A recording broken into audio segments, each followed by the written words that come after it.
Okay. All right? Yep. You're good to go. Okay, I'll start right.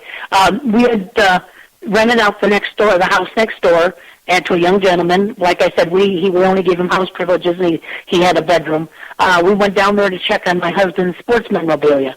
He opened the locked door to the one room where all the sports memorabilia was, and someone had taken the bobbleheads on the wall and formed on the floor a triangle. Now, the door had been locked. And when we confronted the tenant about it, he said that he had nothing to do with it and he had never been in the room. So that was actually the very first paranormal event I actually witnessed. Good. And it proceeded from there. Within like a week, my mother-in-law had next to her bed in the house we were living in, she had a chest that she had her religious statues on. She was very religious. And she woke up one morning, and there were men's briefs over one of the statues. Now, these didn't belong to anyone in our house. We had no idea how they got there. You try to think logically, how could this possibly happen? We had no explanation. And then it proceeded, more and more items started coming up. And the items were coming up from the house where the gentleman was renting. Now, ports. Are you familiar with the word apports? No, what does that mean? It's an item that it's moved without any physical means. Like you can look at a table and there's nothing there. You look back and there's a lamp or a statue or something. No one has brought it there physically, but it's there. And that's what was happening. Things were being apported from the one house up to the house we were living in.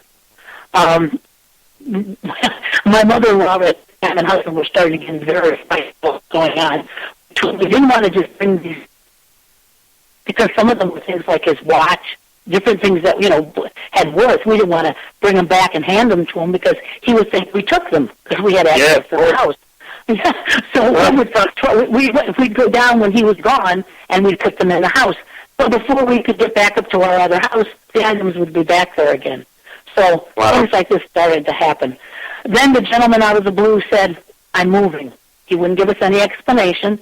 He told us that on Friday, and by Sunday he was gone. We went down to the house to take a look to see what had to be cleaned to re-rent it.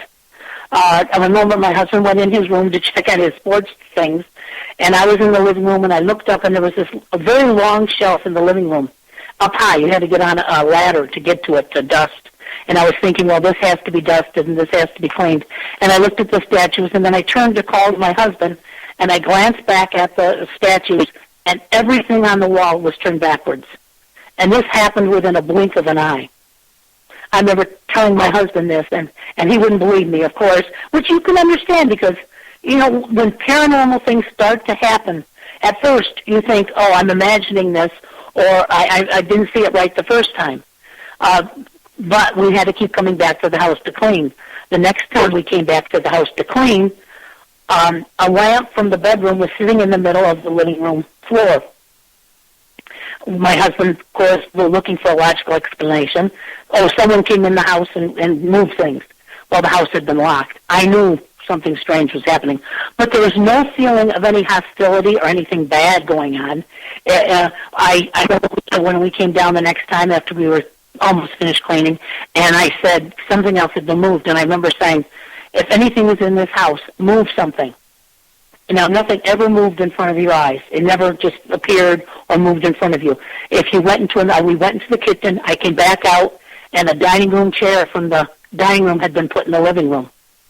Wow. And it became almost like a game for a few days where you could come in, you could tell it to do something, and it would do it. You could say, like, I'm going in the other room, move that statue over there, and you come back in, and it had done it. It was, at that time, it was absolutely fascinating, because I had no anything to do with the paranormal. I didn't realize really what was happening, other than we thought maybe it was a ghost. Or something was there that was intelligent enough to respond to what we were asking it. We couldn't see it, but we could communicate with it. Right. Like I said, still at this time, no feeling of anything nasty or bad or hostile. We cleaned the house, and then things started to happen at the house we were living in the middle. Now, the things that were happening were just little things, like things especially like to turn things backwards. Now, we rented out the house that the young man had. We rented it out again because everything had stopped in that house. It had moved to the house we were living in. So we rented it out. We rented it out to a gentleman and a young woman. Now, she was very nice. She would talk all the time.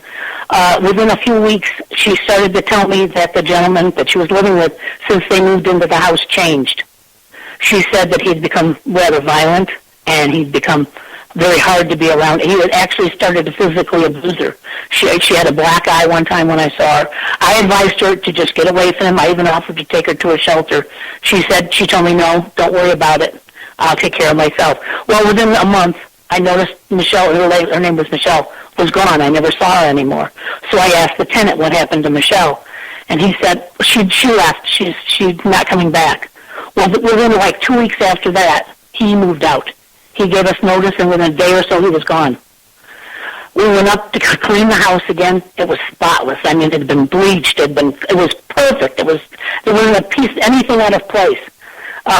At this time now, we were thinking of moving. Now, we weren't thinking of moving to get away from what was happening, because what was happening wasn't threatening. It was just, things like maybe poltergeist activity. Right. So we were planning the four of us to move to a larger house. It's still in Rancho Cucamonga, but up on the hill a little bit, just a bigger house, and selling all the properties. So we decided not to re-rent any of the houses out because we were going to be leaving. Within like a month after that, waiting to find a house, a man was knocking on that door next door where they used to live. And I remember calling over to him. Nobody's there. Nobody lives there anymore. And he said, well, what happened to Tom? Do you know when he's coming back? And I told him he moved out. And then he said to me, did you hear what happened to Michelle? And I said, no, I didn't. They've been gone a few months now. I have no idea. He said they found Michelle. She was murdered, wrapped in a rug in a landfill. She'd been beaten to death. Wow. And I remember at that time thinking, had Tom did that? I don't know if he had murdered her. I didn't know what had happened. Was it something that was in the house that had affected him? I remember it was a very confusing time. I went home, told my husband what was going on, and he was a fanatic about newspapers and news. He said, I haven't heard a thing about this. He said, I read the newspapers, I listen to the news. I haven't heard anything about a body being found. So at the time, we didn't know if we should contact the police, if they would think we were crazy, because we didn't even know if there really was a murder. So we didn't. We just we didn't have anything to say.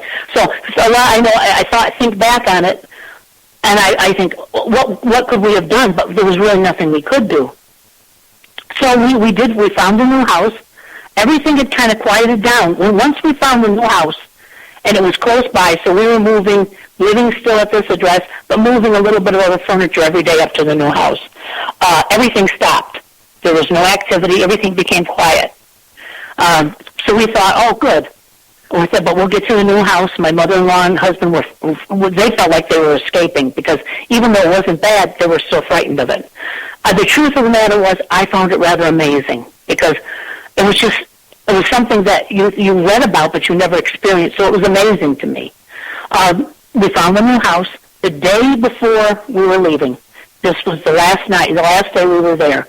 My mother-in-law and I were down there, the two of us alone, and we were packing the last box in the bedroom, and we heard a loud commotion from the kitchen. We ran into the kitchen, and something had ripped all the cabinets off the walls in the kitchen and thrown them all over the floor. While we were there, we heard a glass breaking. Ran back to the bedroom where we had just come from, and it had blown out all the windows in the room we had just been in. Now we grabbed the box, and we left. And up until that point, I think it was waiting to see what we were going to do, and then when we were actually leaving, it got very upset. We had hoped at that time, because you could see now it really was something to worry about, something that was dangerous. We hoped that by moving to the new address, we were done with it. It wasn't going to follow us. And for a while, like 2 or 3 weeks, it didn't. I remember during this 2 or 3 weeks, my mother-in-law and I, she loved flowers, and she had a lot of different plants and flowers back at this old address. And she wanted to go down, but she was afraid to dig up some of the flowers to bring them up to the new address. I told her I'd go with her. It was daytime. We weren't going to go in the house. We were just going to bring some of the flowers up. We went down there. We went into the yard. She was digging some flowers. I went towards the backyard. I turned around to walk towards her, and I saw her actually lift up in the air like someone had kicked her, and she screamed.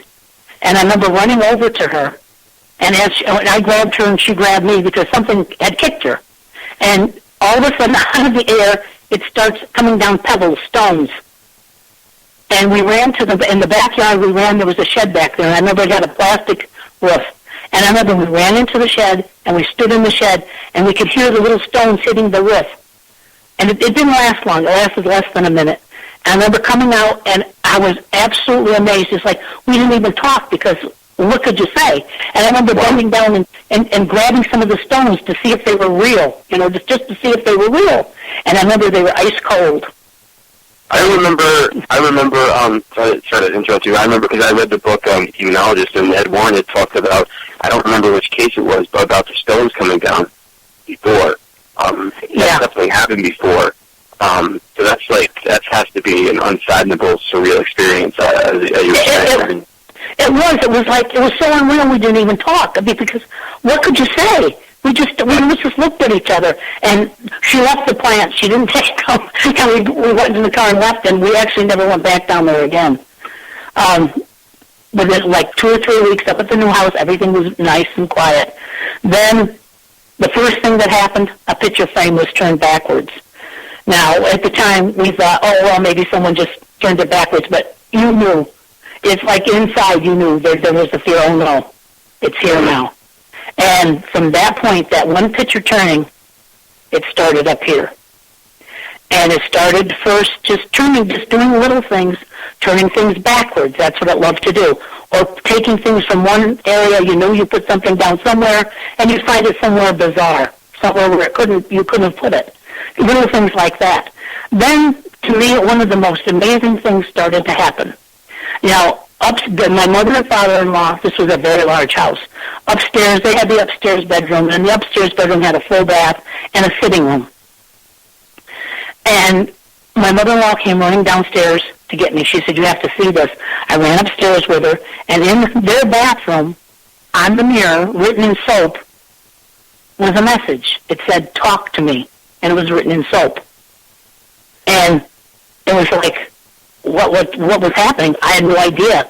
I had never heard of anything being able to talk to you and talk to you intelligently. Talk to you. Say, talk to me. And I remember we all looked at each other thinking, okay, one of us is doing it. Because your mind always tries to rationalize everything.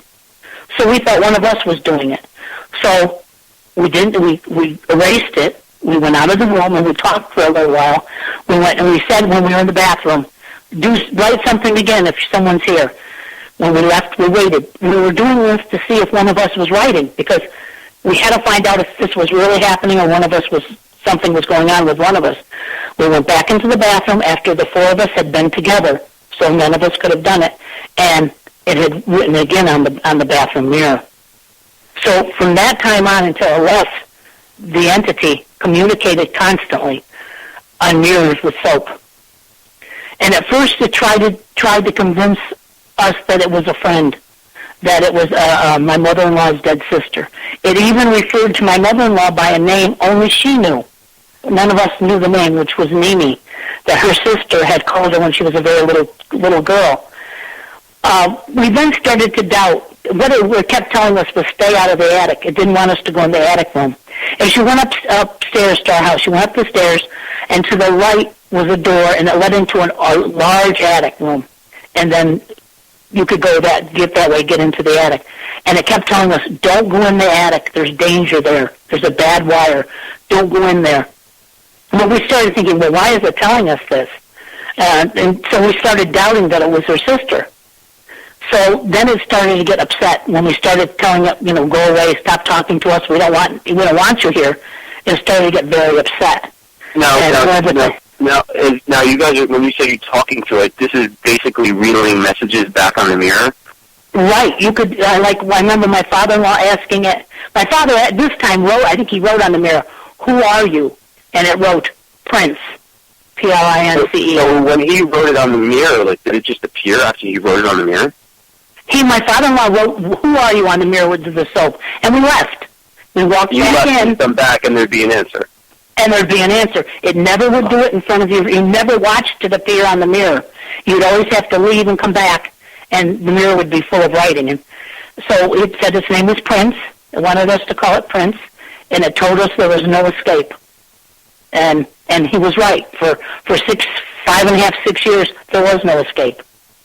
This entity. And all those things that you were talking about, I know it's, very, very typical of the characteristics of a demonic thing. They love to turn around the pictures because it's kind of like a mockery of human beings. I mean, they want to put their faces to the wall or turn, everything backwards. Anything that has to do with our physical life, our human life, it's a complete opposite perspective. They're trying to do a mockery to us, whether it's religious objects or this and that, and then, putting things in formation and rooms and stuff like that in weird formations and making them reappear and stuff like that. And very typical from what I've read and experienced. Right. I mean, yeah. Go ahead. And you're right. It loved to put things in the form, and the form it put things in was the triangle. It started to put the triangle. I guess it was its signature. I really don't know because no one ever could tell us exactly what it was. It was a large triangle, and in the bottom of the triangle in the middle would be a tail. And he put this symbol everywhere throughout the house. He burned it in the walls. He gouged it in the walls. Cut it out of our rugs. All the rugs had to be replaced because he would just cut it right out of the rugs. That was his symbol. That, and he did all kinds of different symbols throughout the house. He destroyed our house. Every day there was destruction. It got to the point upstairs and after it showed itself it was something that was evil. It focused on my mother-in-law. It hated my mother-in-law, and it would tell her, "I hate you, and you're going to die. I want you dead." Now, did you actually saw it? My mother-in-law saw it more than once, but what she saw was a dark entity, like a form, dark. She never really, saw a face or anything. Right, she just had this, like a black, formation. Right, like this black. It came down out of the upstairs and came down to her and chased her, and she ran. One time, she went into the pantry by herself. She never used to go anywhere by herself because she was petrified. She went into the pantry by herself, and it locked the door behind her. She couldn't get out. And I remember she was screaming, and we ran to try to open the door. She couldn't get out, but we could open the door. We opened the door, and we could go right in, found her on the floor. She was almost unconscious. And you could see the marks on her throat where it tried to strangle her. So, I mean, it did, and then it was, it loved knives. And these knives weren't our knives. I mean, it didn't get knives from our cupboards. It brought in knives. So it poured in all kinds of knives. And she'd be like sitting at a table, and she'd look next to her, and there'd be a knife in the wall. Or she'd go to sit down in a chair, and the entity had put a knife through the bottom, so if she sat, she'd sit on the knife. It got to the point where we had to go with her, and wherever she was going to sit, we had to inspect it before she could sit down so she didn't get hurt. I mean, life became a living hell for my mother-in-law. And if it wasn't for her deep faith in God, I don't know how she didn't have a nervous breakdown. She trusted in God so much that she knew in the end that He would protect her. But she went through hell. He destroyed her clothes. She didn't have clothes. She'd go to get something to wear, and one of the arms would be cut off, or they would be soaked in bleach. It just took her money, her wallet, her license, and destroyed them. It just took away her being. It got to the point where she had nothing. We had to buy her clothes every day just so she had clothes. My mother-in-law was a very strong woman. I don't know how she got through this, but she did. And I just loved her so much. But then you were talking about the entity making like this different arranging things. It would like to take her religious statues and put them in its symbol, the triangle. And then it's another thing it loved to do. It would break off the heads of the religious statues, and all the religious statues, it would break off the left arm, snap the head off and break off the left arm of all the religious statues. I wonder what I wonder if there's a significance to that. I don't know, but it was always the left arm that would break. So this went out. You know what? I actually started to interrupt you. I'm thinking about it. Aren't you supposed to bless yourself with the left hand? Do you know what? I don't know. I'm not Catholic, so I don't really know. I just don't know. I wonder. But that would. I can't remember that. That would make sense. I'll have to look into that. Yeah, that was the arm. He always broke off though. But he just destroyed everything.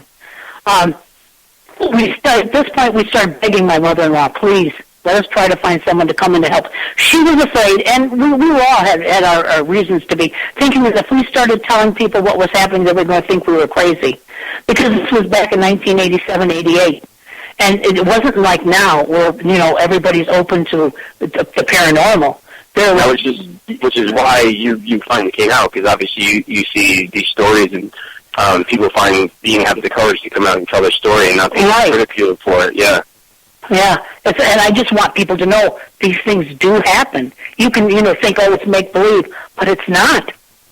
It's real. This really happens. So at that time, we didn't know where to go. We didn't know who to turn to. And the entity, one of the things it wanted to do was isolate us. If we went to someplace, it came with us. We couldn't even escape it leaving. It would go with us. If we went out to dinner, we'd come home, and something where we were at dinner, like the name of the waitress that waited on us would be sitting on our table when we came home. Or if we went out for pizza, the pizza container would be sitting on our table. It was just showing us that wherever we went, it went. If we went to visit friends, which we had to stop doing. One time we went to visit a friend of my mother-in-law's, and when we came home, on our kitchen table was his wallet. Now, how can we go back to this gentleman who we had just visited and say, here, we have your wallet? It would put us in situations where it isolated us.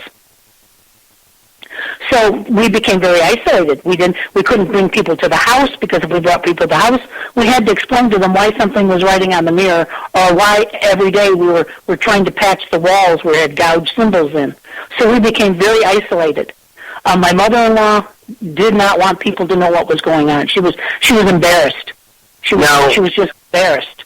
Now, like the isolation, from my opinion about it, is that these things want to isolate you because it's their best chance to get the best fears out of you, the best negative emotions to make you so fearful, because they feed off the fearful energy, and it makes you wonder about like the messages on the mirror, because the activity was just starting a little bit. It had followed you, but it makes you wonder, like, it already had some sort of entrance ticket into your new home, but it had to make you connect with it on the mirror, and like subsequently the mirror is almost, it's like you're using a Ouija board, because you're literally constantly communicating with it, and by doing so, that could have been opening up the doorway for this thing to come through even harder and stronger each time you connect with it. It's like playing with the Ouija board on the mirror. I understand that, but the reason why we would talk to it, because if we didn't, we would suffer. It was like when we were, and it was like almost it was in control, which it was. Right. It was like, you do this, or I'm going to make this happen, and it backed up. Like, we couldn't even use the cars. We had to ask it to use the cars because it would destroy the cars. Like, we had to go somewhere, it would break the windshield so we couldn't go. Or at night, it'd break the headlights. That's how bad it was. I mean, it was in control. But I found that if I talked to it on the mirror, it was like it would use its energy to talk instead of destroying or doing terrible things. So it was like a trade-off. It was either talk to me or I'm going to make your life hell. So it was easier, and I felt like I was protecting my family because I would talk to it. Everybody was afraid to talk to it. So it's like I said, it started upstairs, but the upstairs became so dangerous. It just ripped my mother-in-law's bed to pieces. It did terrible things upstairs. So it ended up, my mother and father-in-law moved down in our bedroom. So all of us were staying together in one bedroom. We had to live in one room downstairs. And it took over the upstairs. That became its domain. You could walk up the steps and go partway up the steps, and you could feel this like heaviness. And you knew as you were going up and to a place where you shouldn't be. That's how bad it got. And it would do things. Did you, now, like, all throughout this stuff, because, I mean, I have this type of stuff happen to me a lot, too, because I have dreams, you know, that come true, and then have genuinity to hauntings that I might have to, like, you know, if I'm going to a haunted location, whether it's a case or just a place that's haunted, I have some sort of, like, you know, permission or appetizer of what, you know, an introduction of what's there or what's around, you know, while I'm sleeping and stuff. And, like, do you have any recurring dreams that had connections to what was going on in the house? Was it communicating with anyone through dreams at all? No, it wasn't. It communicated on the mirror. And if you didn't communicate on the mirror, it destroyed the house. So it was easier talking to it on the mirror and cleaning the mirror and having it communicate than having to replaster walls or recarpet the house. So it became, it was just had to be, you had to talk to it. So, like I said, upstairs, they moved from upstairs. Once it realized we weren't going to be talking to it on the upstairs mirror, it started talking to us on the bathroom, the guest bathroom downstairs. So we stopped using the bathroom downstairs other than just for communicating to the entity. And I would go in and I would have to talk to it every day, and it was an amazing. It talked different languages. My mother-in-law spoke like 4 different languages. Very intelligent woman, and one of the languages she spoke was Tobresh. Now, Tobresh is a dialect of Albanian and Sicilian, and it's a dead language. My husband spoke it, and she spoke it. And so she would try to talk to me. He would listen to everything we were saying in one room and commented on the mirror. She would try to talk to my husband in Tobresh, thinking, well, the entity couldn't understand Tobresh, and the entity would answer her in Tobresh on the mirror. If she spoke Spanish, it talked to her in Spanish, Italian. So it spoke all different languages. It was absolutely amazing. Yeah, that is insane. You know, and this was a very strange entity because other than controlling us, and it did control us. We had, like I said, we had asked to use the cars. It loved to communicate, and it would talk and tell me all kinds of things. And it just loved to communicate. And it wanted, we had people from all over the United States come to try to help us get rid of it. Nobody could get rid of it. They said that the Warrens got involved, right? Right. Ed and Lorraine Warren came. When they came, how did they get involved? This is back then when we were looking everywhere for help. And I remember reading, I go to the library and research paranormal events, and I ran into a book of theirs, and I called them on the phone. I remember I called them in the middle of the night because it was a different time back here. Didn't even think of it being a different time back there. And she was very nice. I told her what was happening, and she said they had to come out to California to visit someone or something, so they would stop in and see if they could help us. When they came, I remember Lorraine came in, and when she came in, there was a toy box, and the toy box, this is one of the few things I actually witnessed, flew out in front of her like and blocked her path. And that was one of the few things I actually witnessed with my own eyes. So it blocked her path. She went, we sat all at the table together, and she went and she walked through the house, and she came back down and she said to Ed, because I remember sitting there listening to her, she said, this is one of the most evil, ancient demons I've ever been in contact with. So at that point, up until that point, we never even thought demon, heard demon, the word demon, until Lorraine said demon. And I don't know if it was a demon. I don't know what this was. All I know is it was evil, and it was intelligent, and it was dangerous. I mean, did anyone ever go through any stages of possession or anything like that? Yes. When the Warrens came, this is what happened with the Warrens. They wouldn't stay here. They stayed at a hotel. But he came back the next day, and he told us it was the rite of provocation. I remember we went into the living room, and we sat there, and it was my husband and myself and my father-in-law. Now, during this whole process, my father-in-law was strange. He seemed disconnected with everything that was going on. It was like he wasn't frightened, but it was like he couldn't be bothered with it. My mother-in-law was petrified. My husband was petrified. I was not afraid. I don't know why I was not afraid. I knew this could not hurt me. I know it could hurt my mother-in-law, but I knew it could not hurt me. I knew I just wasn't afraid of it, which I don't know if the time was stupid or not, but I knew I had to make sure it didn't hurt my family.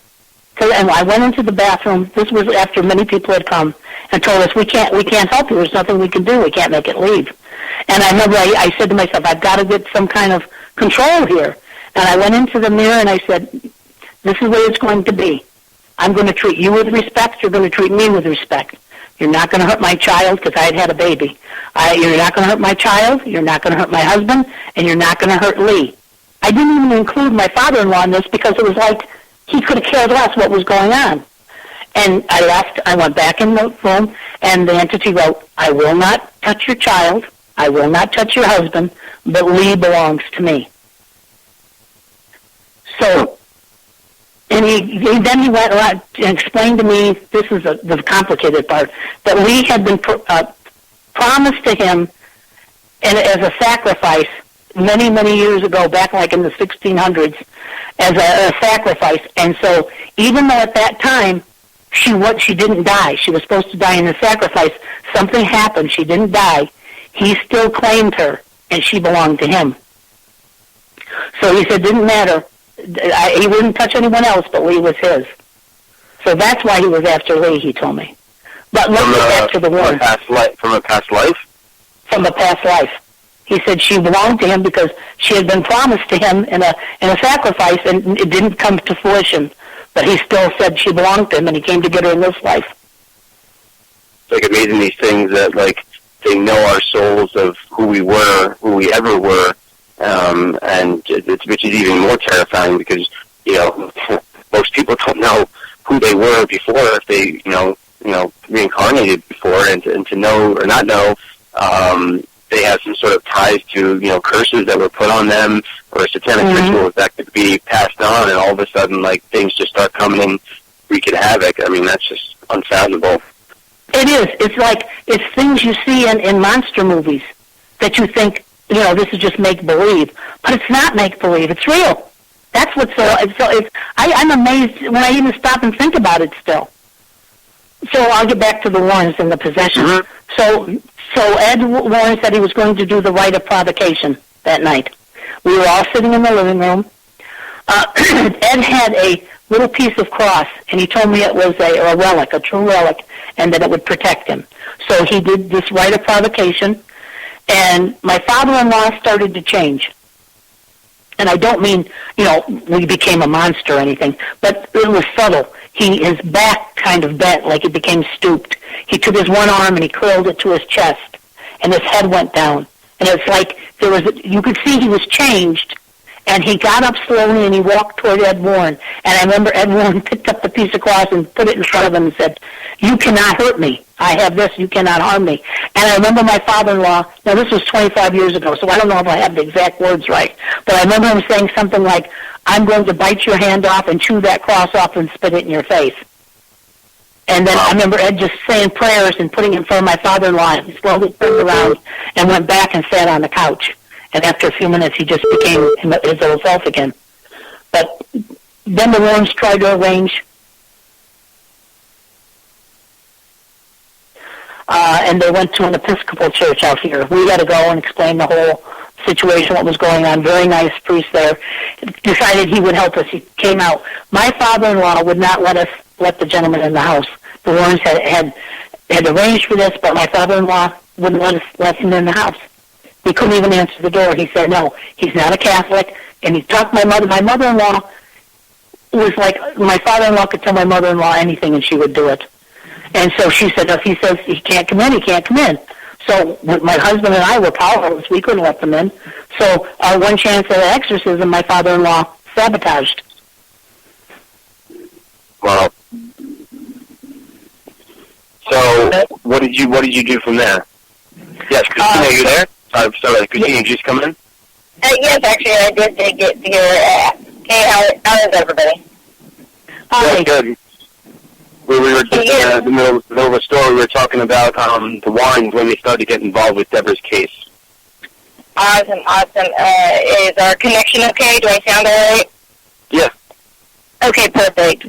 Well, I really want to welcome you and thank you for, coming on our show and telling your story.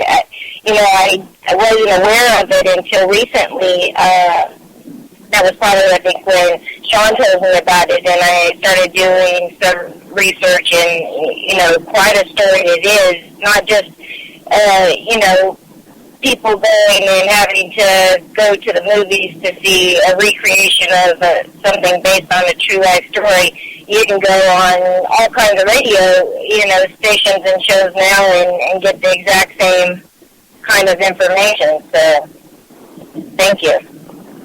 Oh, thank you for having me on. It's our pleasure.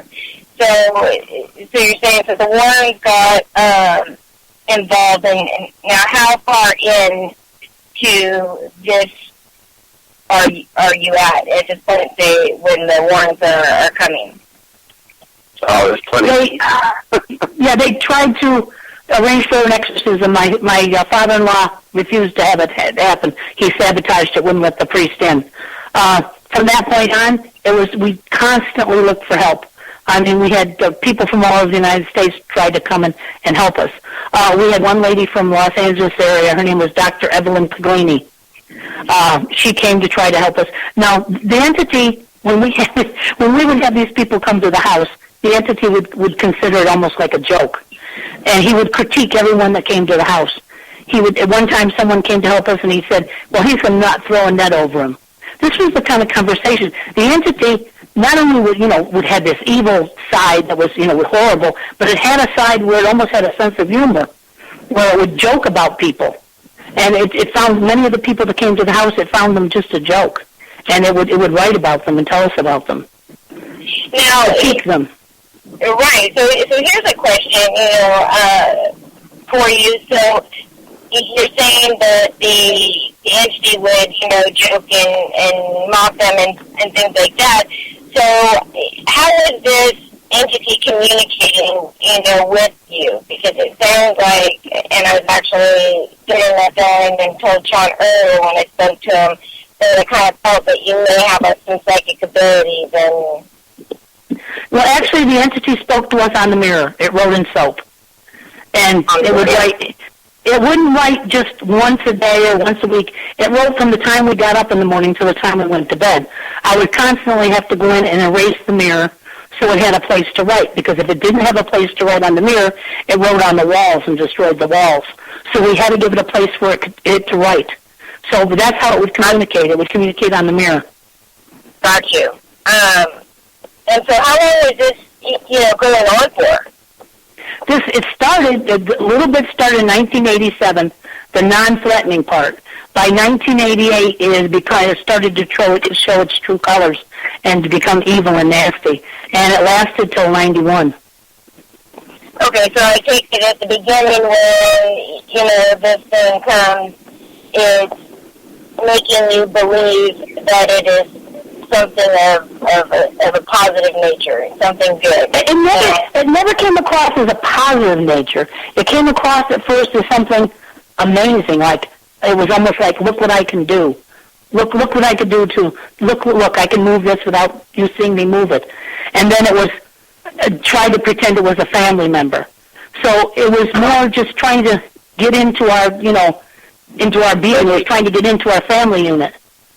Right, and kind of, get your confidence up in it where you wouldn't be afraid and you would communicate with it more.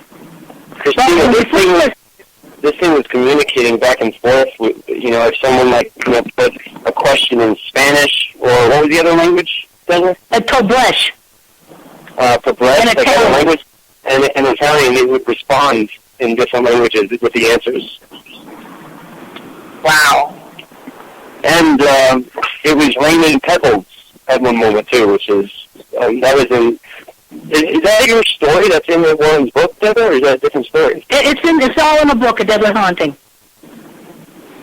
Because I think that happened in another story that was in the Demonologist. Because I can't remember if that was the case. I know that happened on a couple of cases, but that's got to be amazing. It was amazing. It was like it was like unbelievable. It's like today, because it happened so long ago. When I look back at it, I almost disassociate myself from it, and I look back at it like someone else experienced it, and I'm just seeing it. It's like that way it does. I don't have the fear or I don't have the anxiety about it. It's like it's something that happened to someone else and I'm just recalling it. Right. And you're seeing it like a movie, so you're right. Yeah, and that's actually a technique that a lot of people use even when they have post-traumatic stress syndrome. And what people don't understand is that experiencing stuff like this, especially if you've got an entity that's darker in nature that is basically around you for so long. It can cause you, to get the characteristics and symptoms of post-traumatic stress syndrome, because this is, the same kind of trauma. It is, and with us, it wasn't something that happened in 2-3 weeks and then it was gone. It was year after year after. This stuff became our norm. I mean, it was normal for us to get up and talk to the entity. It was normal to fix walls that he had destroyed. It was normal for us to be isolated. That became our norm. Right. Well, Christina, every time that they wouldn't respond to the question that this thing would put on the mirror, it would lash out and it would put its symbol, which was a triangle and a tail, but it was carved into the wall, written on the wall all over the place, and that's basically like it would punish them if they didn't communicate. Right, that's exactly what it sounds like. Some of the time you get, like a battered woman, syndrome type of thing, that he's trying to manipulate the situation and have it the way it wants, and, and if you don't do what it wants, there's consequences, and it's going to make it, be known and show its strength to try to scare, the hell out of a person. Right, and it could do the most strength-wise. It would pick up our truck, we had a truck, and put it in the middle of the street. I mean, it did things that were amazing. I mean, one time we were watching television and I heard water running, and I got up and there was water all over. It actually, and I ran to where water I thought was coming from. It had like from the third stair down, I remember the third stair because I counted it. The third stair down, it was like a waterfall coming down the steps, like a waterfall that you see on TV, coming down the steps, flooding the house. Wow. I remember I ran in and I said, Mr. Entity, stop, please, stop. And it turned off just like a snap. The water was still there that had come out already, but the waterfall stopped. My father-in-law thought, a pipe broke, so we went to check it. There was no broken pipe. It was just coming out of the stair. Another time we had water coming out of our overhead lamps. There was just water dripping down. There was no broken pipes. There was nothing. There was just water coming out of all the light fixtures. This entity loved water. That's the case I had seen about with, I've actually seen Paranormal Witness, which is a pretty crazy case where it started, there's another demonic case, and it started raining in this house where this kid had some sort of dark attachment with the demonic thing that was going to possess him. And what was so crucial to the story to me was the cooperating witnesses of substantial corner, which were 2 police officers who witnessed water drops defying gravity going backwards and diagonals and backwards all in the room, and they didn't even know what was going on or what to say about it. And obviously that's got to be, you just sit there in silence, like you said, Deborah, when you see, these little pebbles or, these things are just happening. It's just, it's so unfathomable. Right, because there's no explanation. And what can you say? You just look at it and you live it. Right, because really, who are you going to go and tell? And then when you finally get to the point where we are now, where there are people that are out there who, do work in these fields, still, you can go through, like you said, so many people that truly have, good intent. They really do want to help, but they just don't have enough experience and knowledge in what they're dealing with to help, and then sometimes it ends up making it, worse, or, even worse, they could end up with an attachment themselves. Mm-hmm. Yeah, we had so many people come, and some of them were so nice. They tried so hard to help, but they couldn't. There was nothing they could do. But they tried. The last one of the ones we went to was Dr. Evelyn Paglini. Now, what happened with Dr. Paglini, something happened, which is another thing that was amazing to me with an report. Dr. Paglini said she seemed to be very knowledgeable on this. She said the reason why this entity isn't laid to leave by people that are coming is because someone in the house is giving it permission to stay. She said if someone in the house gives it permission to stay, it doesn't have to leave. So she said she was a practitioner of all kinds of things. She said, tonight I'm going to find out which one of you is keeping it here. Well, in the middle of the night, like at 3:30 in the morning, my father-in-law, remember we were all staying in the same bedroom for like 4 years. We lived in the same room. He jumps up in bed. My husband and I lived in one. We had like a sitting room on this bedroom. We heard him jump up in bed and cough like he couldn't breathe. And like for 10, 15 minutes, he couldn't breathe. He was coughing and shaking. We thought we were going to have to take him to the hospital. And all of a sudden, it just stopped. And he laid right back down and went to sleep. Well, the next day she called and said, what happened? Well, I told her what happened. She said, he's the one that's keeping it here.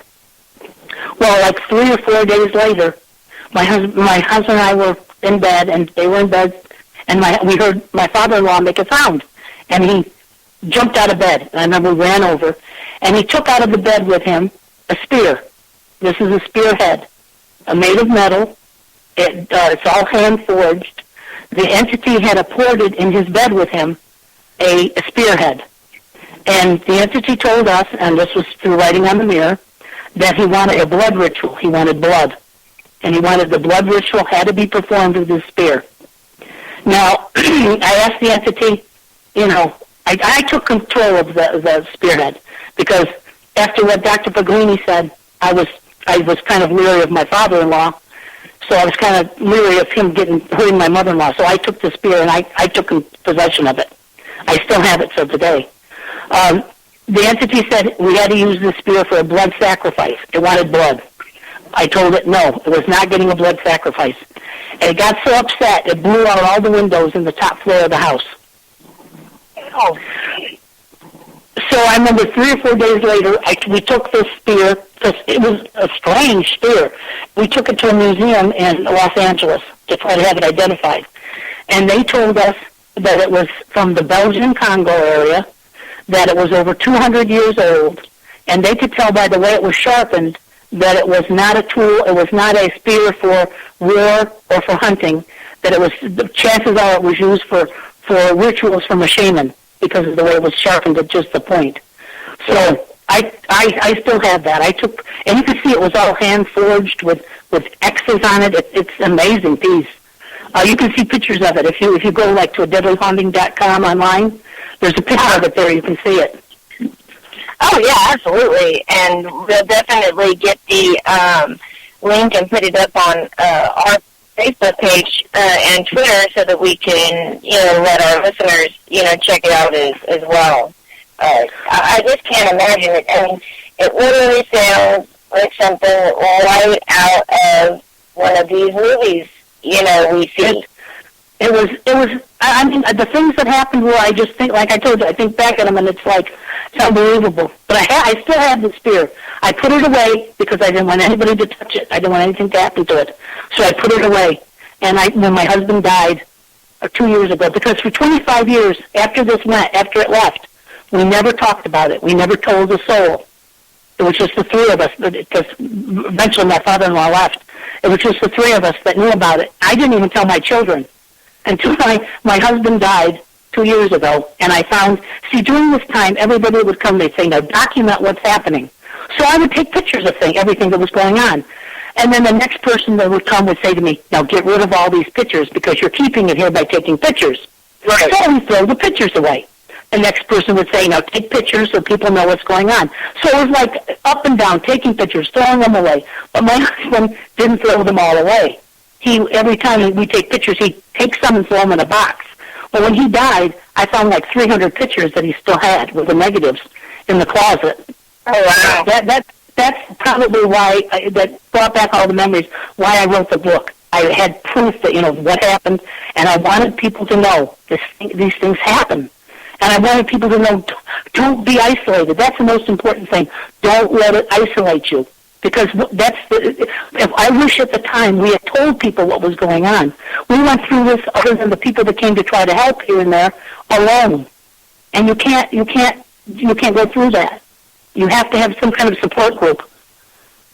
Yeah, that's their plan. They want to put you alone and isolate you so they can put you in the most possible danger to, win their prize. Because, they don't want the synergistic help of others to gather around and encourage the person to escape, no pun intended, out of what their whole plans for that victim is in the end. So what happened,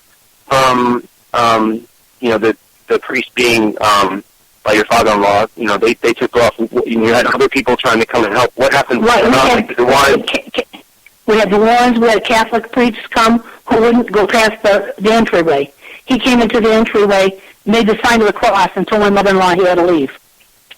So he wouldn't even go in the rest of the house. He left. He just ran out of the house. We had people from the university, Thelma Moss. She sent Carrie Gaynor out here to try to help us. We had Roy Auerbach. He sent a gentleman named Chris Chacon. And I have to laugh because this was back like 25 years ago, and he had one of the machines that they use now, the machines that detect whether there's some type of energy. And I remember the entity wrote, I have one of the pictures that the entity wrote, the machine didn't detect me, you fools. I mean, that's the way he communicated. He communicated very evil, and then he also communicated like I'm talking to you. I mean, he would just talk. He would tell me stories of past people, of people in the past. He told me about Cardinal Richelieu, about Madame Dewberry. He would refer to Madame Dewberry, and he referred to her as a left-handed whore. And I remember thinking, I got to look that up to see if she was left-handed, and she was left-handed. I mean, he would just talk and talk.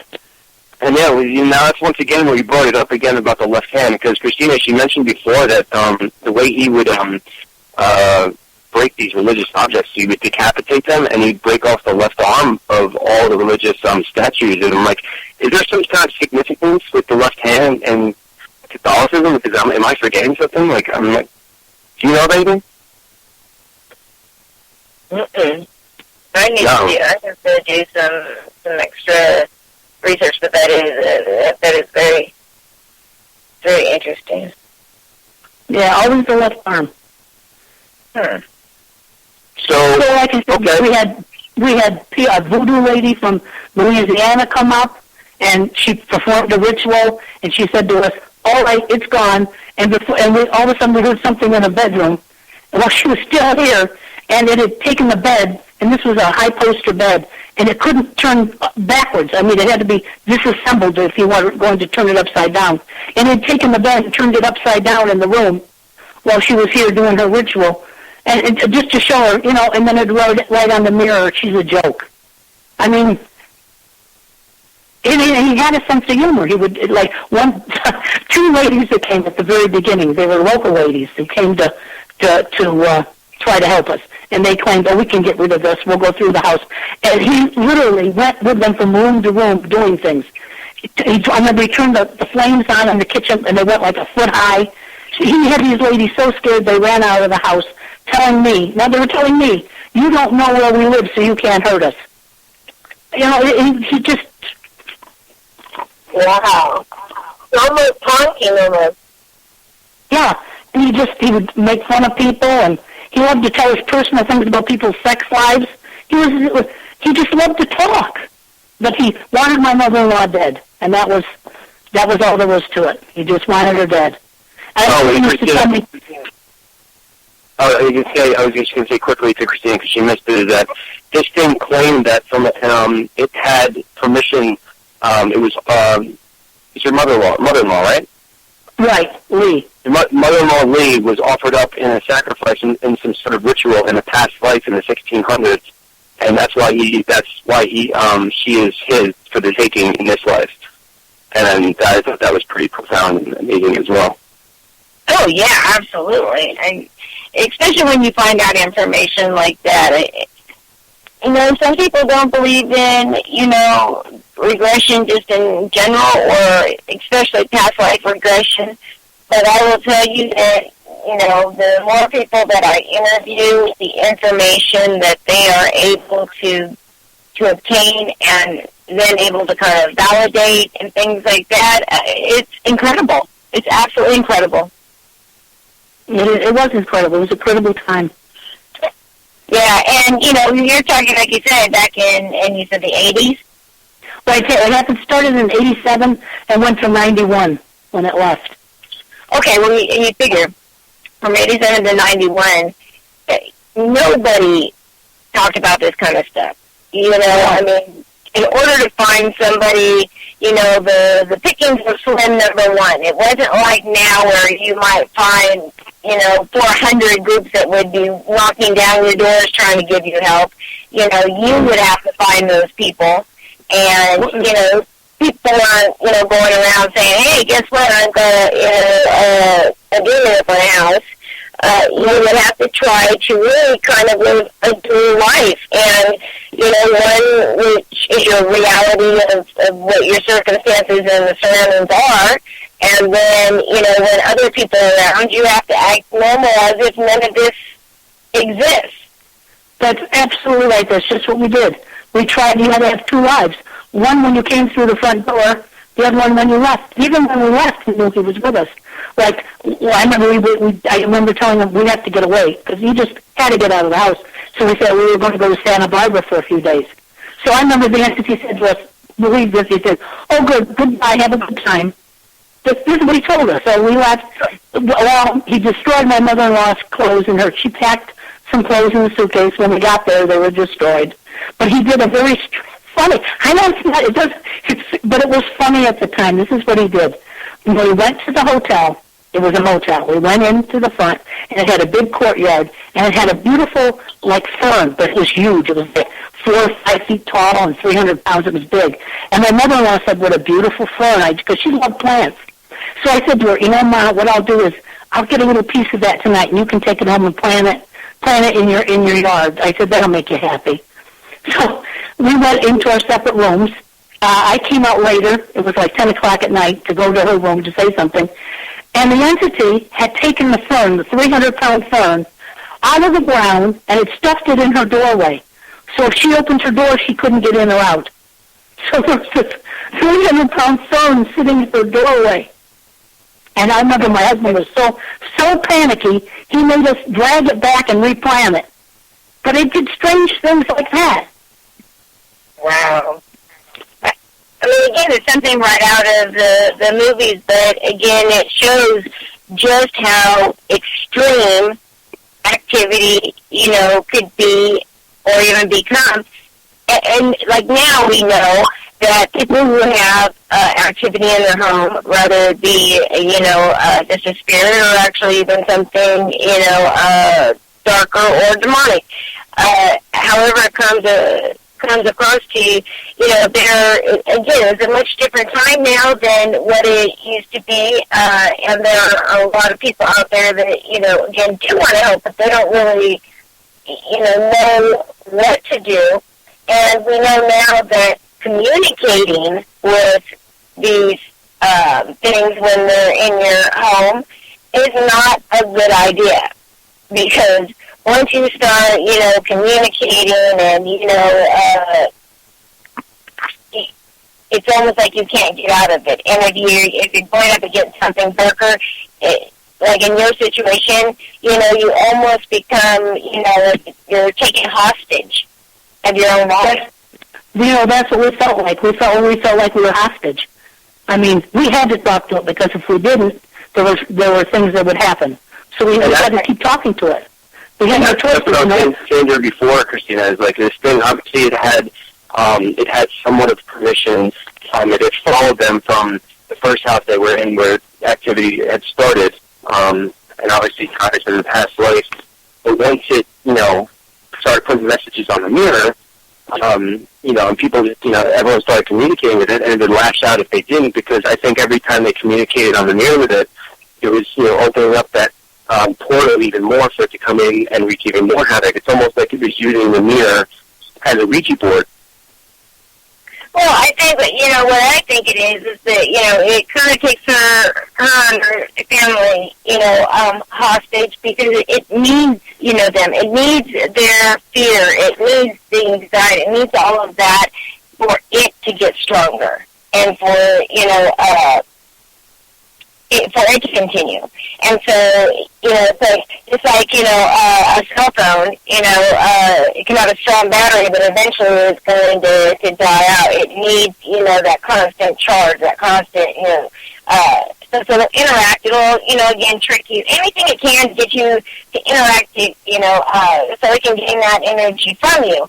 But, again, so many times we see this, people are interacting with things and they don't know, what it is that they're dealing with. Because most people don't visually see these things. So, they wouldn't know if it's grandma or, a straight demon right out of hell. You really wouldn't know. But you said something interesting. You said that, from 87 to 91 was when it left. And to me, that's kind of interesting that you say left. Can you explain to me what happened to get rid of it? Certainly. Now, this is after years of having different people come to the house, and we couldn't get rid of it. After Dr. Bellini explained to us that my father-in-law was keeping it here, my mother-in-law, we would tell my mother-in-law, we have to have Dad leave to get rid of it. If Dad doesn't leave, we're not going to be able to ever get rid of this thing. Well, she was very loyal. She didn't want to get rid of him. We would take him to psychiatrists. We took him to therapists to try to see if anything would help. It didn't. Finally got to the point, after years of trying to get rid of it and it just destroying us, she agreed to have him leave. So he left. Now, when he left, and this makes sense of what you said about how it being fed, because I think it was being fed hate. My father-in-law actually did not like my mother-in-law. He really didn't. And I think, well, let me tell you this part so that you understand more. I was the only one that communicated with the entity because I wasn't afraid of it. Then I would see my father-in-law sneaking into the bathroom. He would go into the bathroom and erase the mirror, and because I was the one that always did that. And so he would know. So then Mr. Entity told me, he said, your father-in-law is coming in here, and he's telling me to kill your mother-in-law. He's telling me to do it. So my father-in-law actually wanted my mother-in-law dead. That's why this thing was so complicated. Here was an entity who wanted my father-in-law to kill my mother, and here was my father-in-law who wanted the entity to kill my mother-in-law. The thing is, I don't think Mr. Entity could actually kill my mother-in-law. I think he could force her to a point where she committed suicide, or he could influence somebody else to kill her. But I don't think he could actually kill her. And that's my father. I was just going to say, that's very interesting that you say that, because I actually, as a teenager, I had an attachment, and it was a pretty dark entity. And it almost caused me to take my life. And, I told this story over and over, but it was just so profound to me. This thing, like, within a moment was like behind me. I was challenging it because, like you, I wasn't afraid of it. And I'd say, well, I'm not. If you're so strong and you're so powerful, how come, why don't you show me how powerful you are? And so, the next thing I know, he's like right behind me, and he's literally manipulating me, so where he's like his arms are around me, and he's picking up a razor blade I have in my hand, and he's causing me to then cut my wrist upwards, not across, but upwards. But it wasn't deep. It was enough to draw blood, and it was, just slowly, and then all of a sudden, he said, all you got to do is push a little bit harder, and it'll all be over. And I'm telling you, it was like a light bulb went off in my brain. And all that I could focus on is I had to do the final act. This thing could not kill me. That is not what it do. It can manipulate me and depress me or make me take my own life, but it was showing me that it could not physically kill me. I know that completely. Yeah, and I believe that was the way with my mother-in-law. I don't believe it had the power to. Maybe there's some rules they go by, but I don't believe it had the power to actually kill her. She had it. It was trying to force her to kill herself, to make her so despondent she killed herself, or it could influence someone that already hated her to do it, but it couldn't kill her. So I believe that. Yeah, I believe that, as well. Now, the other thing, too, is that maybe it is, maybe they're not true demonic entities. Maybe there are, an entity is very dark. We also know that there are people that, there are spirits that, of humans that, could say be a serial killer, or just somebody really, really bad person, and when they die, they don't cross over, they're still a pretty nasty, mean person. So it always makes me wonder, if we're not dealing with, two different things, but they are very similar, and, because everybody, right away, when something happens, whether they're scratched or they immediately, will say that it's demonic. And so, but a lot of times, a lot of people, when they should think it's demonic, and, probably 8 out of 10 times, they'll say, well, I was watching that show on TV, and, they know what they're doing, and that's what they show on TV is what's happening to me, and that's what was going on. So, right, yeah, I understand that.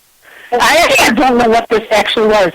I know what we were told by how powerful it was and the abilities it had, that people believe it was demonic. I don't know whether it was or not. I don't think any human spirit could do some of the manifestations that was going on. The raining of the rocks, the disappearing of objects and stuff like that is not characteristics to me of a human spirit.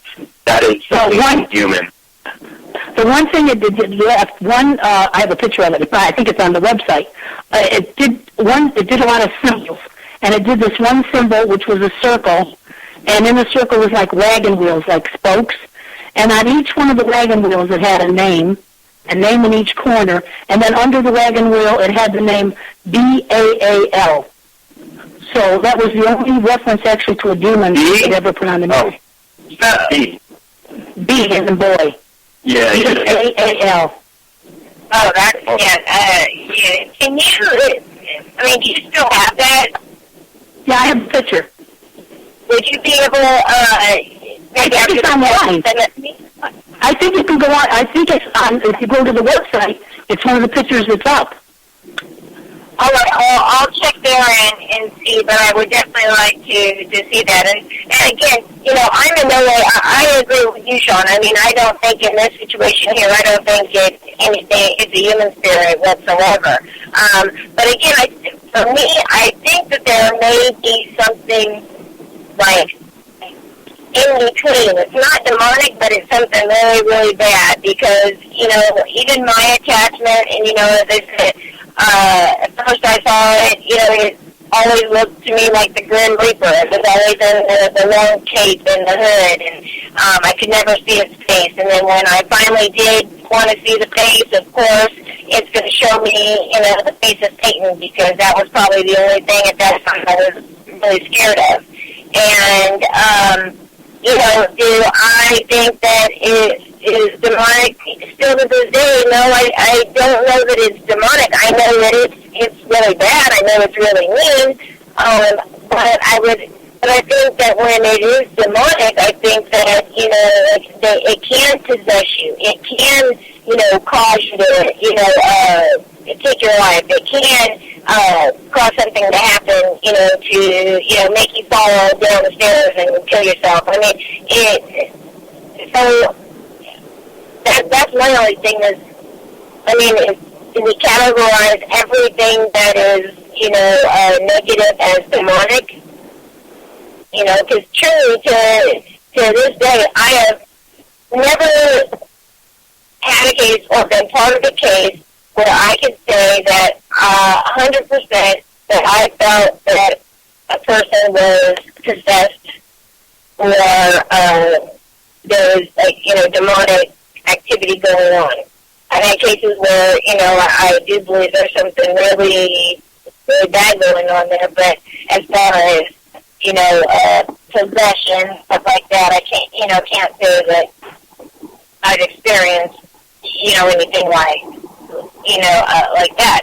But again, I think that there are still really bad things out there, period. And no matter how you go about it, I was just wondering, how the group or whatever, how they came to the conclusion that it was demonic. I thought I was, there's something, or was still something that you actually got a name, or they got a name. Yeah, they have, the name was on that one picture that wrote on the mirror.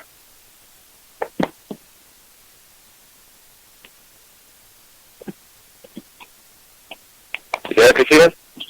Yeah, I'm sorry, my volume was going out. So what was the name, Sean? She said that the demon name was written on the mirror with the soap like all the other messages. Okay. Yeah. Well, B-A-A-L. Okay, and yeah, so I mean, you go back and you look at, if you look that up, you definitely can find the, affiliation. So, in this kind of case, of course it wasn't my case or anything like that, but it definitely sounds like it's a very good case that you did. My only thing is that with demonic cases, you normally, like, when they latch onto somebody, like, they don't just, like, say, okay, somebody else is going to go with the rest of them for a while, especially because you were the one that interacted with it the most, and it's kind of strange that, at times it's nasty, but then at other times, it's like almost helping you or warning you about things and telling you about your father-in-law and what he wants to do, and, it doesn't to me seem very characteristic of a demonic force. Like I don't know, it's so strange. I know. See, that's why I don't have any of the answers. I would love to know what it was, what the triangle, the tail meant. I would love to know. And, it got to the point where it would bring me things. One of the places we went to was Sedona. To try to find someone to help, because we were at that area, we know there were a lot of psychics and things. And I remember we drove by a mountain, and it was supposed to have a vortex or something on the top. And I love rocks. I collect rocks, any kind of rocks. And I remember saying to my husband, I wish we had time for me to go on the hill, the mountain up there, and get a rock so I could have it. And when we got home, in the back of the truck was this 10-pound rock, and it was almost the shape of a triangle. And the entity wrote on the mirror, I got this for you from the top of the mountain. Wow. So it did things like that. It would bring me things. Yeah, It said to me, he used to be upset because he said, I got in its way. He said, you get in my way. But it never did anything or said anything nasty to me. And if I told it, like I said with the water, if I said stop, it would stop. It's almost like I couldn't understand that, because there was part of it that, and like bringing me gifts, it was like, it was horrible to people. It was terrible, terrible things, and that it would talk to me like I was talking to you. Probably because you were the one who was receptive at actually going and asking the question, so it was using you to get its messages out, so obviously it was giving you gifts for that, it sounds like to me. It almost seems like it ended up like having, almost like an attraction to her,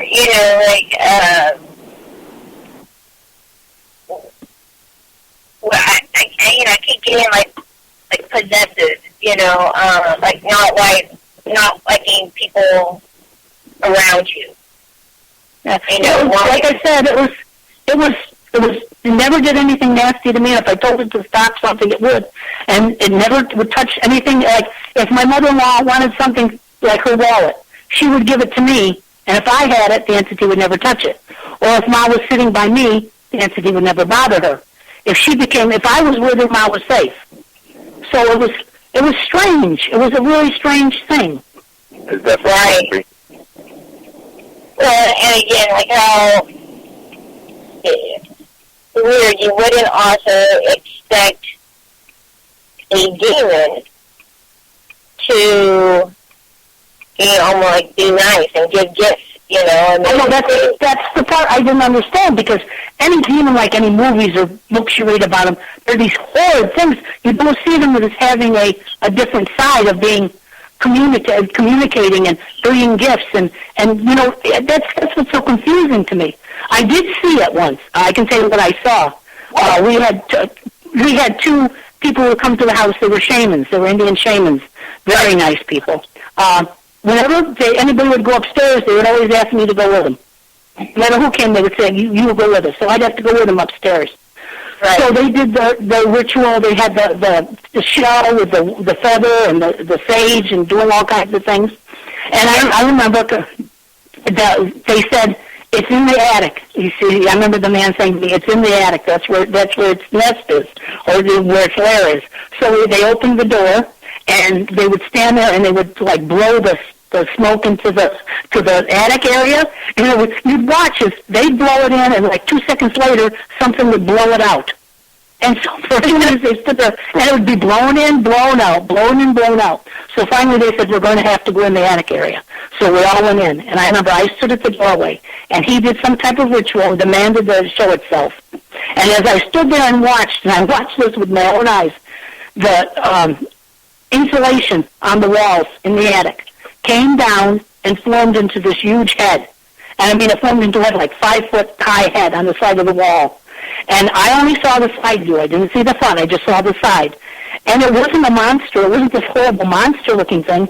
It was something that had a really strong face with a big jaw and very angular face, very big face, big strong nose. And on the side of its head where there was an ear, instead of where the ear was, there was a horn. And the horn started there, and it made a circular motion, and went up, and then went up over the top of the head and out the front of the head. And I remember I stood there for a few minutes, and then it slowly dissipated and fell apart. But that was the only time I actually saw it. Wow. Again, it's why it's so strange. And maybe, just maybe, you were doing multiple things. Yeah, I think so too. I think there was a lot of things here.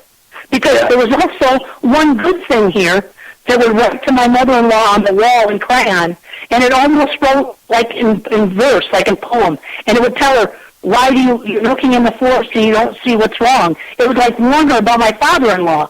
And finally it said, I'm going to have to leave because you do not heed my warnings. Goodbye, may God protect you. So I'm there are a lot of different things here. Yeah. Oh, yeah. I mean, that's more what I feel that you're dealing with, and with that alone right there would be confusing, because especially if you thought you're dealing with one thing, but you're ending up dealing with lots of different things, and because I almost feel that the communication, like with the writing on the mirror, is originally was just one entity, or one spirit writing on it. But then once they realized like that was a good way to communicate with you, that others joined in. So, instead of it being one thing, it's a mixture. So, I had like 200-300 pictures of entity writing on the mirror. All these things it wrote. Unfortunately, a lot of them have some glare to them because this is back in 1988, 89, and you take a picture and you couldn't look at it and say, oh, this is a good picture, or this isn't good, and take another one. So they're the way they are. So, but I have so much writing that it's the things that communicated. So I have all these pictures. Now, when you came out with your book, how was it received? I came out on Amazon. I self-published. So people have been buying it. I mean, it's not a blockbuster, but people are slowly buying it as it gets out there. I try to get as much people out there to buy it as possible so they know what's going on. I love talk. I have to tell you, after 25 years of never telling anyone what went on, I actually enjoy telling people what happened. It's like cathartic for me. It's like it makes me feel better.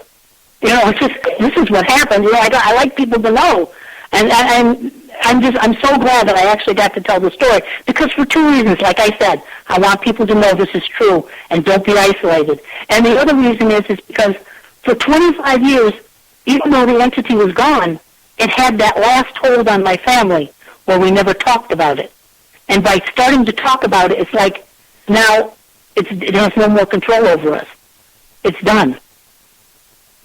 And I think that's why God allows these amazing things that happen to certain specific people in life, because, obviously, eventually God knows that you're going to come out and do good with that and tell people what happened to you, to give that kind of spiritual awareness and just, get that story out and let people thinking. And, you never know, that one person who reads a book might be going through something very similar to you.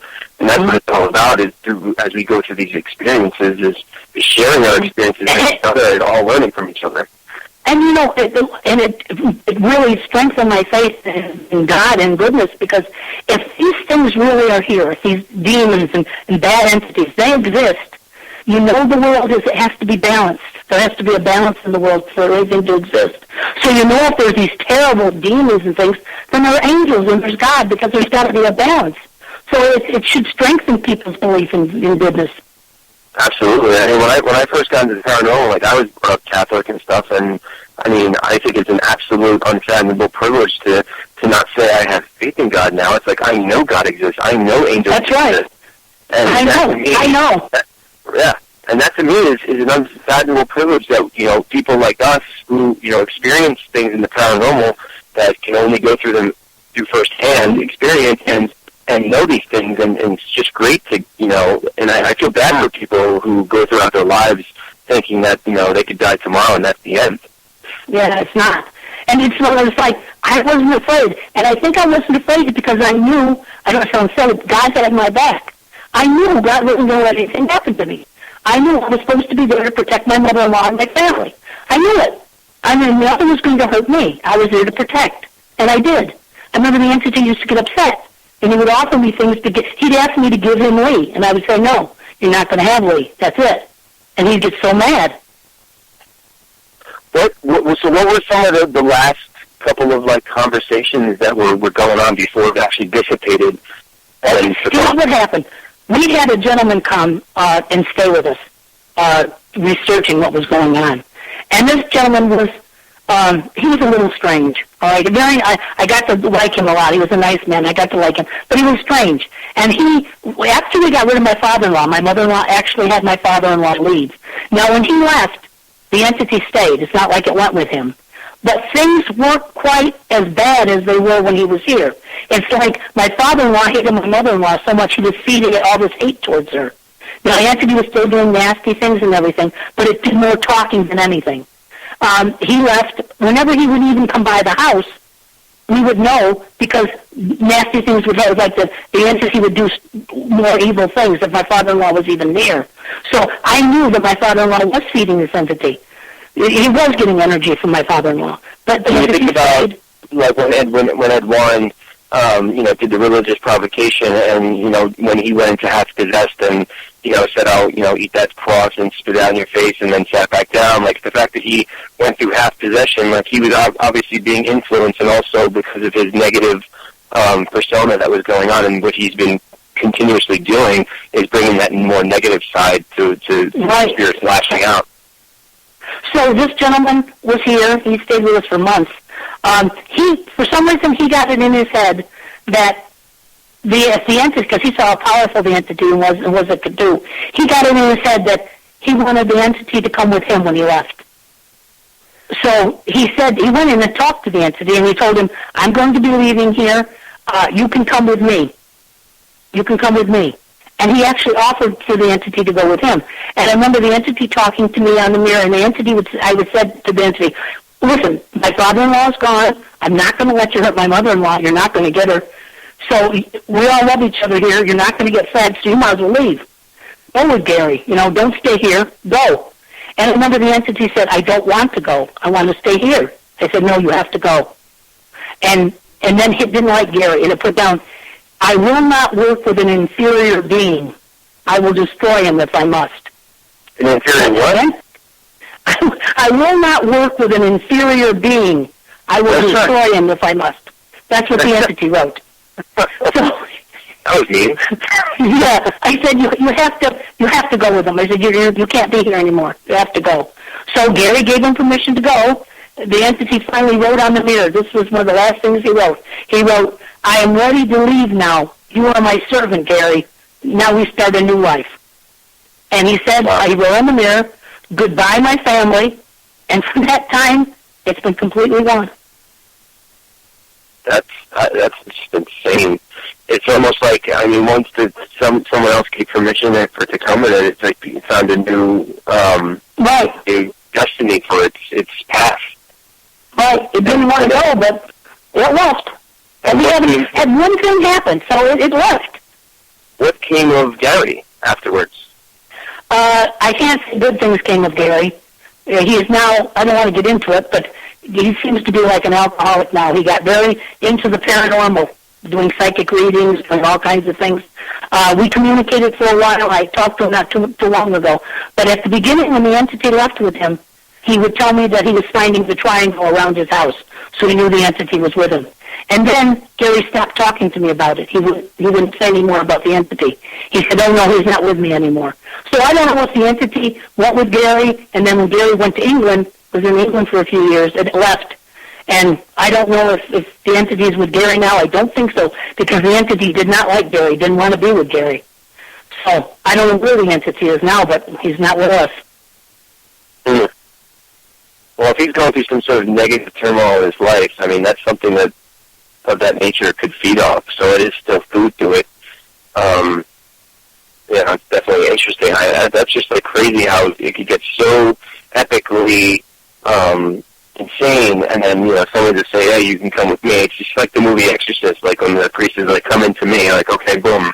As soon as the permission is granted, it's like, okay, now I can jump from person to person, from life to life, and purpose to purpose. That's just crazy. And so you haven't experienced anything. Nothing. Absolutely. Thank God. Absolutely peaceful. Wow. And like you can feel the difference in the house too, I'm sure. Oh, the house is completely different. I mean, it used to be when you come in the door, it was like walking into something dark over you, like you were walking into a cave or something. Now it's just normal. It's so nice. Wow. And it took a long time to get over. My mother-in-law, even after my father-in-law left, she slept in our bedroom with us for like three years afterwards before she had enough nerve to move into another bedroom. So it's not something that you get over right away. And for the first few years, you're constantly waiting for something to happen. It's like you're waiting for the shoe to drop. Every time I go by the bathroom, my eye would go to the mirror saying, "Oh, okay, nothing's there." So for years afterwards, it's a healing process. And you never really ever get over it. You're scarred for life. Oh, yeah, my husband, it leaves a stain on you. Yeah, my husband, to the day he died, would not sleep without a light on. That's how bad it was. He's always had a light on to go to bed. He couldn't sleep without a light. Wow, I don't blame him. I do the same thing sometimes because, there's something, I don't blame anybody when you're dealing with the paranormal, you're getting involved with things or you're experiencing something firsthand. And you talk about, I mean, I'm pretty fearless when it comes to, going to dark places and experiencing something and standing there and being strong. But when you're trying to get to sleep and be, in a relaxed state and closing your eyes, feeling the eyes on you of someone that wants to do bodily harm to you is the most uncomfortable thing imaginable. And, sometimes I can feel negative things around me.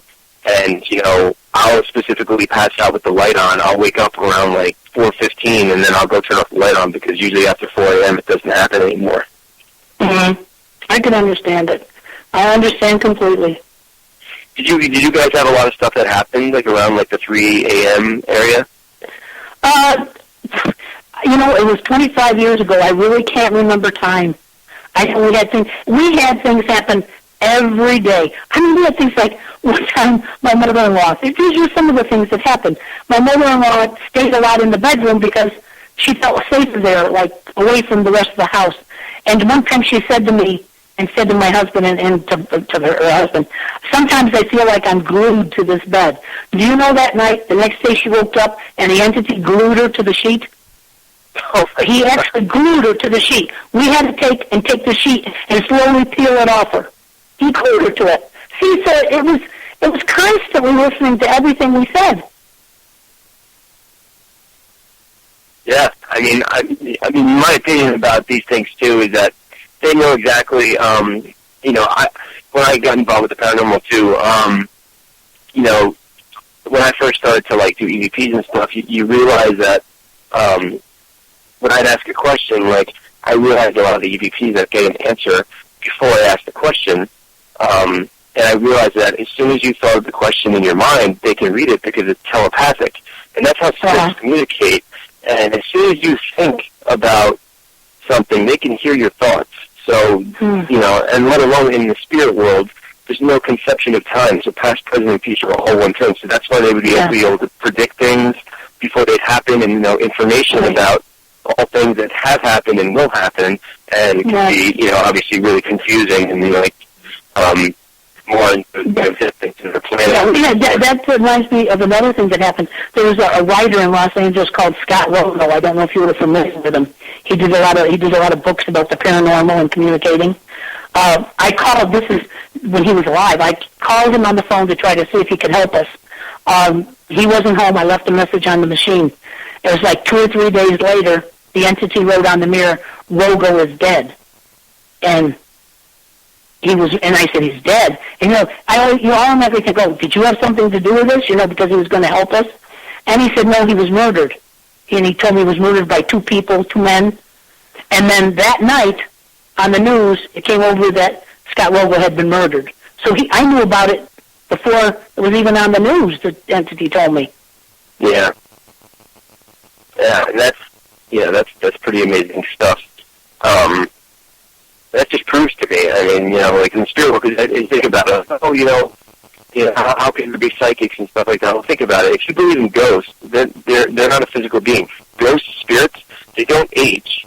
So if they don't age, that means that there's no time constraints. So that's to tie into that theory about past, present, and future, all one thing. And that's how these things can access all these things, because they can get an idea of what's going to happen. Obviously, we all have free will, so some things could be, intertwined or possibly changed to a degree there.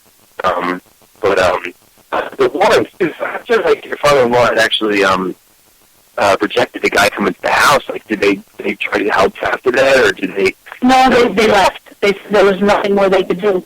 If they weren't open to having the exorcism, what more could they do? So they left. Wow. And that all just leads into your father-in-law, being able to keep it there longer and stuff. Right. It was a terrifying, hard 6 years of my life, but it was like I had to go through it. I learned a lot of lessons from it, and I was enlightened a lot by it. So there was a good aspect to it too.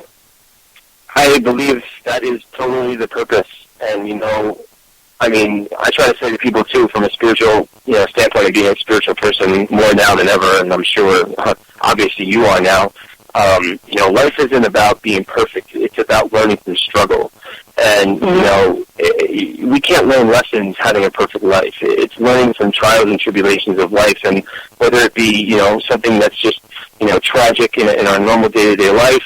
You lose someone tragically or something horrible happens, or if it's, from a spiritual standpoint and you're experiencing something unfathomable, where you become enlightened, you become closer to God than ever, and in the process you get your story out there and present your evidence to people and get the awareness out there, and, it makes a difference. It's not like something that just pops out of the sky like a meteor where the whole world can watch and say, okay, here's the Spirit of God, now we can all just say, there's God, now we believe. I mean, I believe that God plants these little seeds in people's life charts to experience certain things in the spiritual realm, so it just spreads out, throughout here and there, so that belief system can still happen. These are miracles. I mean, really. I agree with you, and I understand what you're saying, and I agree with you. It's like things have to be reinforced. People have to understand what's going on.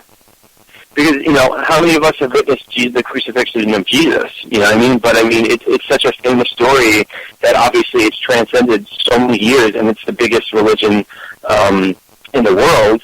But, you think about, like, people like you who you experience things that are so irrational and unfathomable, no one would believe it, and even yourself, like you said, is that you sit back and have to be, like, like as if it happened to somebody else. It's just so unbelievable. Right. And that's what I compare that to many miracles. It's like the crucifixion of Jesus. These are things that, like, people would never imagine to be real unless they were sitting there experiencing it with you right there. Yes, I understand what that's the truth. It is.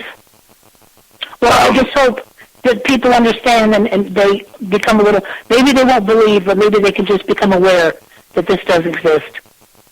Yeah.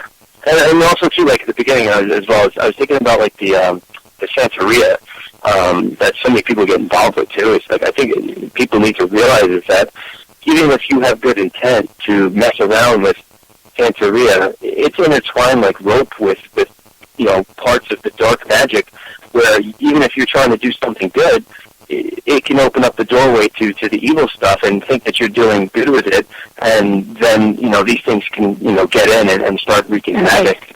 It opens the door. You're still dealing with magic, and magic all ties into the occult and ties into Satanism and stuff like that, so it becomes a very dangerous, risky thing. And I think that's, something that's good to let people know about as well.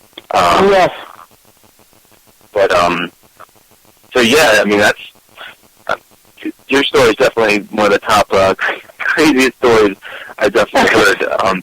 I think it should be a movie. I hope someone comes to you and puts that on film, because if it's done right, I think that would even be the next step. Because I think about it. Did you like see The Conjuring or hear about the Parents Family? Yeah, no, I watched I saw The Conjuring. Did that inspire you to put the book out? No, the book. I think the book had already come out when I saw The Conjuring. Oh, it already came out. I think so, yeah. Before you had the book published, okay. Because it makes you wonder, because that story became so huge, and Andrea is really passionate about going out there and giving her awareness because of the amazing things that they witnessed as well, and it makes me think, things like that where people might have hidden for 10 years or 20 years, and all of a sudden you see, people coming out with their stories that are so unfathomable, unbelievable, and they're not being scrutinized for it anymore. People are flocking to them to hear their story personally and want to know more and more about it. Right. This is the time that people are open to listening. So that's why it had to be told now, because people are open now to hear it. And I think it's going to only get better from here. When it comes to spiritual awareness, but obviously that comes with that is that there's still a lot of people that are ignorant. When people get fascinated with this stuff, you have to be prepared and take the proper precautions before you get involved with the paranormal. Even if you're not experiencing something in the house, from an investigator standpoint, you can't just go out into these things and get involved with these things without knowing the exact type of dangerous situations that can actually literally happen to you and bring home to you, and then actually start these type of activities to go on in your house, whether it's the occult magic or going out and provoking, because, even provoking is literally, conceptually, it's permission. Because if you sit there and say, okay, well, show me what you can do, that's permission. You're giving an entity permission to show you whatever it can do. That's a very broad statement and a very dangerous, scary statement. It is. And I wish I had known that back 25 years ago. When I first started to experience this, if I had thought there had been any danger, or if I had been informed of what could happen, then I could have stopped it there. But not knowing that it could lead to different ramifications, it became almost a game, and it became a dangerous game that I was unaware of. And it knew the exact game and the exact answers you were going to give, and that's why, these things, know the pinpoints where it's going to be able to come in closer and manifest itself even stronger. So you're saying that you provoked a bunch of times as well. Well, really, when I went down to the house, when it was moving things, when I would ask it to move things, I was giving it permission to do the things. which I didn't at the time realize. You know, it was more like a game to me, like, look what's happening. Because I didn't know anything about the paranormal. Yeah, and the fact that you were acknowledging it every day, even though it was lashing out, it wanted you to acknowledge it. And from what I read, I mean, obviously I can only be speculative, but I totally believe this notion, too, that the more you acknowledge an entity, especially a dark entity, that it becomes more powerful. And I think about, the famous cases of whether it's the Annabelle doll, like the movie just came out. I mean, the story with that. I mean, the mother brought the doll home for her daughter, and a psychic comes into the house after they were experiencing stuff, and they realize that, the psychic says, it's a little girl Annabelle, and this and that, and the demon's tricking the psychic to make them believe that it's a little girl, so they have some sort of sympathy for it, and they'd sit there and bring the doll up to the table and let them, they'd feed it tea and stuff like it was a real person. And I think the acknowledgement to the fact that they were making it feel like a real person was empowering it to the point where then it could strike way, way stronger, or,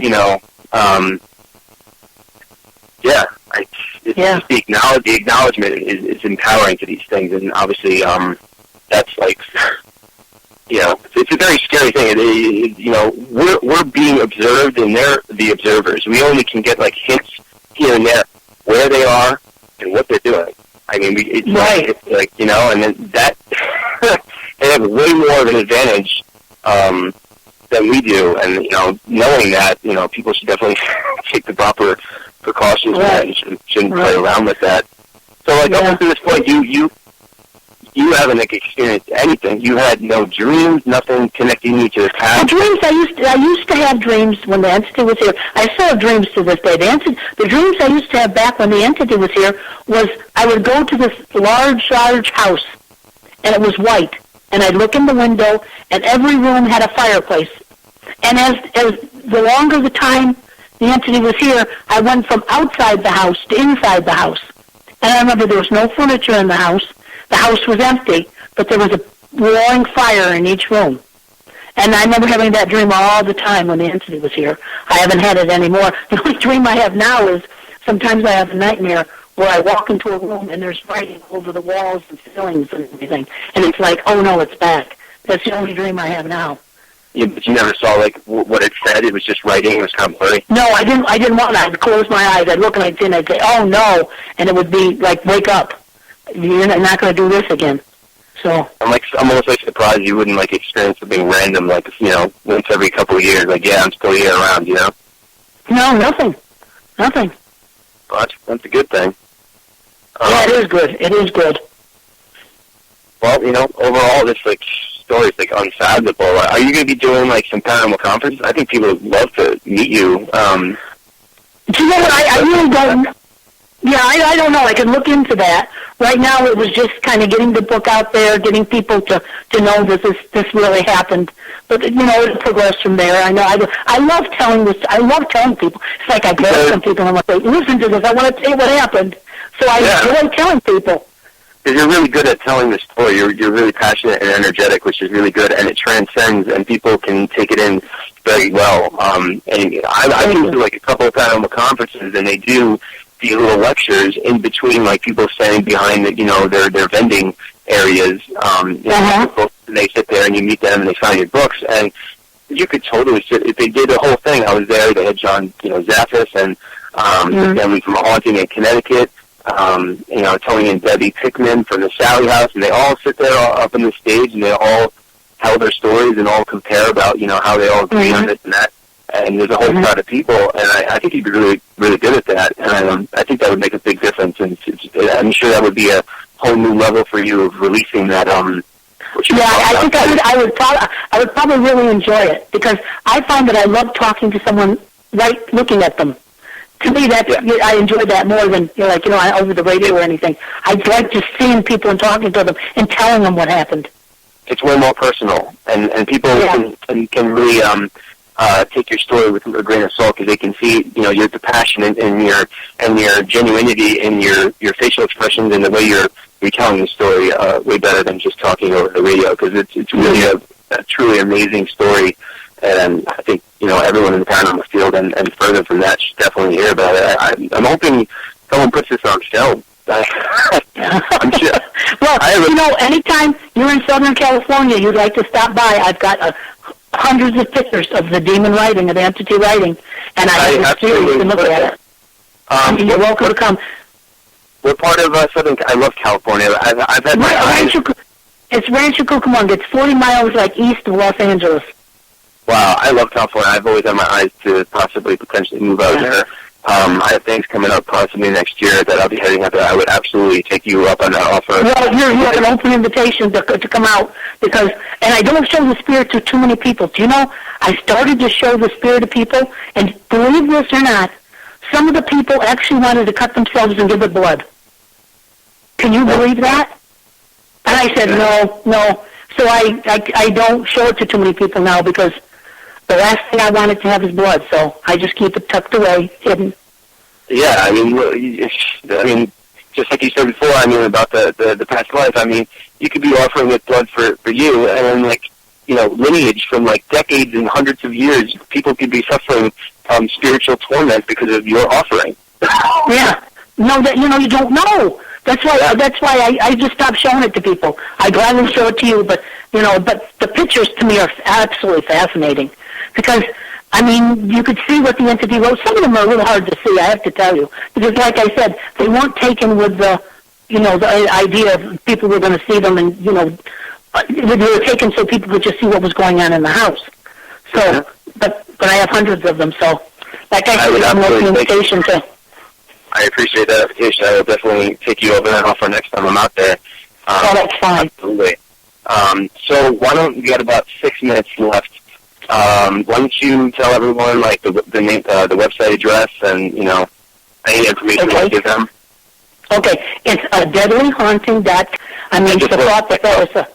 The thought that it was apported from a demon to do a blood ritual. It's just, to me, it's unbelievable.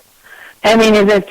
So you get to see those pictures, and it just makes it, you can understand it a little more. And like I said, you could buy the book on Amazon or Barnes & Noble, any different place. But I just want people to know what they're out there. If they're going through anything like this, the main thing is don't be alone. Don't be afraid to tell people about it. Don't become isolated.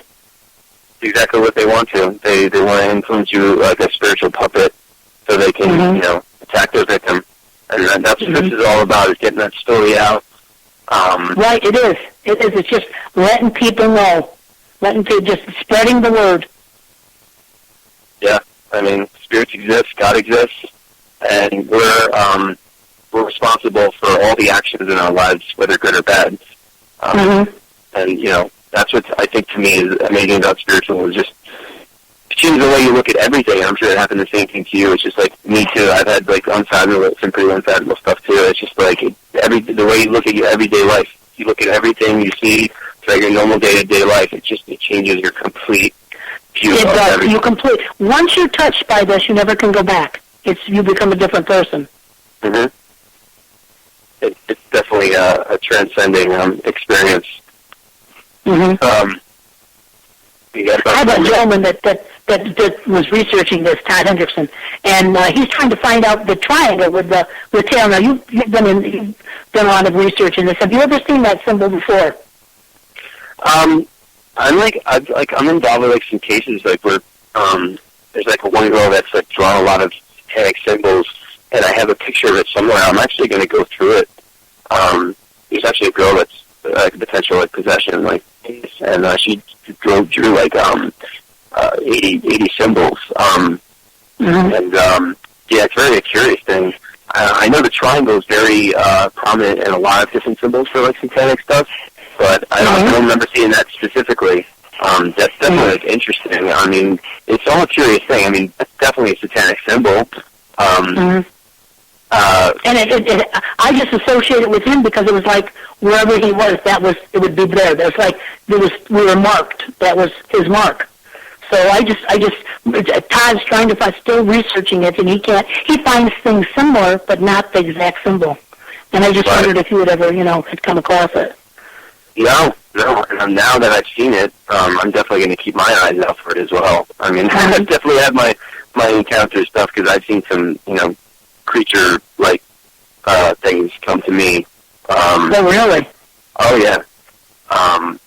in dreams and lucid dreams. Like, I'll tell you one quick story really quick that happened to me that actually involves a mirror. I had a lucid dream that I was coming out of bed, walked to the bathroom, and I looked up in the mirror. I knew I was dreaming, it was lucid dreaming. As soon as I looked up in the mirror, I never turned on the light.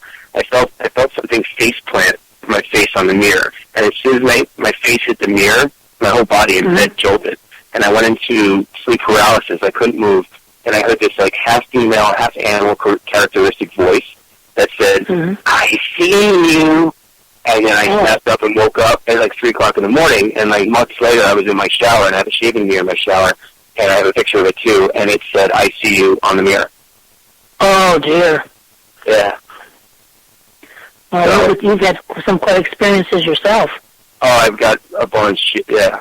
So I'm trying to learn about it. I've only been involved with the paranormal over the last, 4 years, but that's why I jumped on the radio show, because I want to hear all these stories and compare stories, and we can all learn things from each other, and that's what it's all about.